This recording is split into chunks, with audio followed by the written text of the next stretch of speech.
Prestem bem atenção.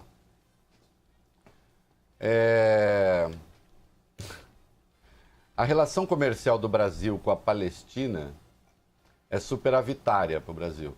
Tem uns tostõezicos de nada ali, né? Uma coisiquinha de nada. O Brasil importou, acho, 390 mil dólares, importou da Palestina. E vendeu para a Palestina no ano passado 28 milhões de dólares. Que também é nada. Né? Já as relações comerciais do Brasil com Israel são deficitárias para o Brasil. Mais de 1 bilhão de dólares. O Brasil não vende quase nada para Israel e importa 1 bilhão e tanto de Israel. Portanto, são duas relações comerciais absolutamente irrelevantes para a balança comercial brasileira. Seja o superávit com os palestinos, que é quase nada, seja o déficit com Israel, que também é muito pequeno. No entanto, o nosso superávit com os países árabes, como um todo, que reivindicam a criação do Estado palestino, superou 8 bilhões de dólares. E aí é relevante. Superou 8 bilhões de dólares, 35% da carne bovina que o Brasil exporta são exportados para países árabes. 40% do frango que o Brasil exporta são exportados para países árabes. Os árabes compraram de açúcar brasileiro, no ano passado, 4,8 bilhões de dólares.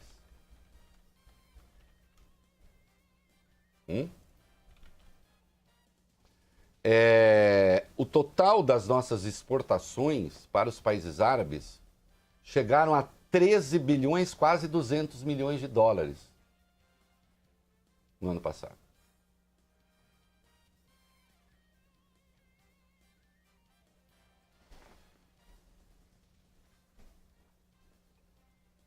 Consolidando a eventual transferência da embaixada, e eu já vou falar dessa história do escritório, a confusão não vai ser só com os países árabes, vai ser mais amplamente com os países muçulmanos. E aí é preciso chamar um outro, que é o Irã, com quem o Brasil teve um superávit de 2,2 bilhões de dólares no ano passado.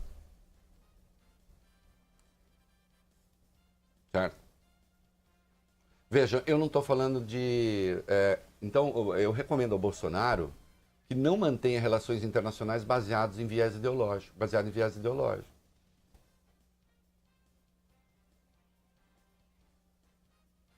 Não é? Eu falei do superávit com os árabes foi de 6 bilhões e alguma coisa, não 8. 6 bilhões e alguma coisa. Então, vamos lá. O Brasil já comprou briga. Ah, não, isso foi 17, não, foi de 8 mesmo. O Brasil já comprou briga, governo Bolsonaro, com a China, naquele jantar absurdo na Embaixada Brasileira em Washington. Superávit do Brasil com a China, 29 bilhões. O Brasil está comprando briga com os países árabes. Superávit do Brasil com os países árabes, 8 bilhões. Juntando com os 29 da China, 37. E o Brasil está comprando briga com o Irã. Até o Eduardo Bolsonaro chegou a dizer que o Brasil deveria aderir ao boicote, né? Ao bloqueio dos Estados Unidos. Sim. Mais 2,2 bilhões. Só aí, nós temos 39,7 bilhões... 39,2 bilhões de dólares. Para um superávit que foi de 58 bilhões, total, nós estamos comprando briga com 67% do nosso superávit.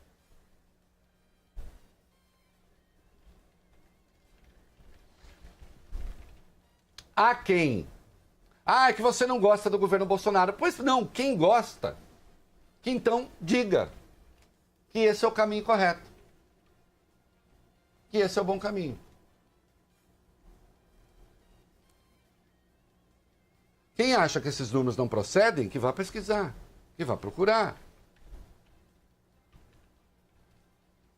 Nós não somos o único país do mundo a vender açúcar a outros.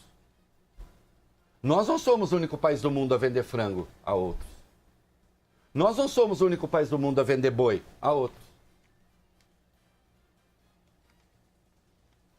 O Brasil perdeu uma exportação de frango uma vez para a Tailândia, para a Rússia, e nunca mais recuperou.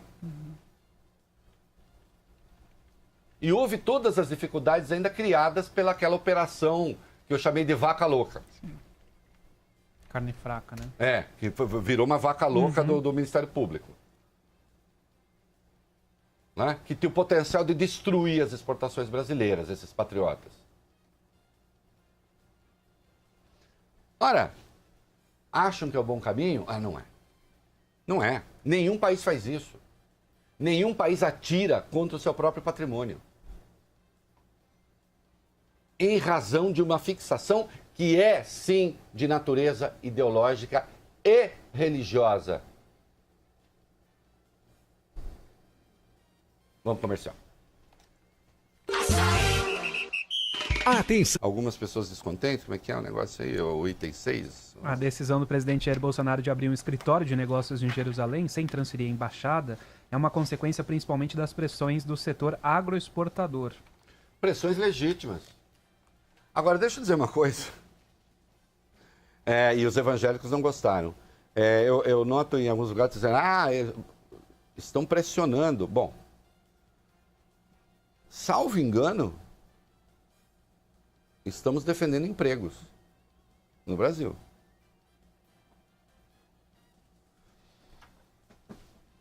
O Brasil não tem que ficar cedendo à eventual chantagem de países árabes. Não, claro que não. Primeiro que não é chantagem. Os países árabes podem simplesmente... É claro que, em massa, eles vão parar de comprar do Brasil. Não vai ser assim. Agora, pode haver prejuízo. Qualquer 2 bilhões de prejuízo que se tenha, é muito, né? O Brasil não pode se dar esse luxo, ou pode? Acho que não, né? Outra, quando um país começa a perder mercado, é como uma corrosão. É como, entendeu? A situação tende a se ampliar. À medida que outros países tomem o mercado exportador brasileiro, tendem a querer cada vez mais. E essa concorrência é efetiva.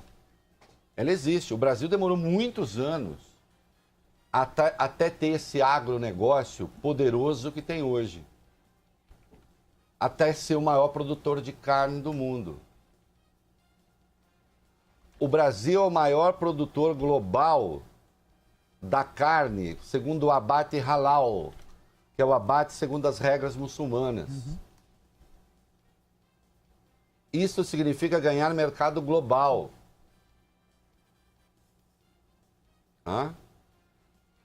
Saibam, o setor de carnes brasileira é tão desenvolvido que nós temos clérigos que trabalham em frigoríficos brasileiros. Eles estão lá para acompanhar se está tudo sendo feito segundo o método, para ganhar mercado.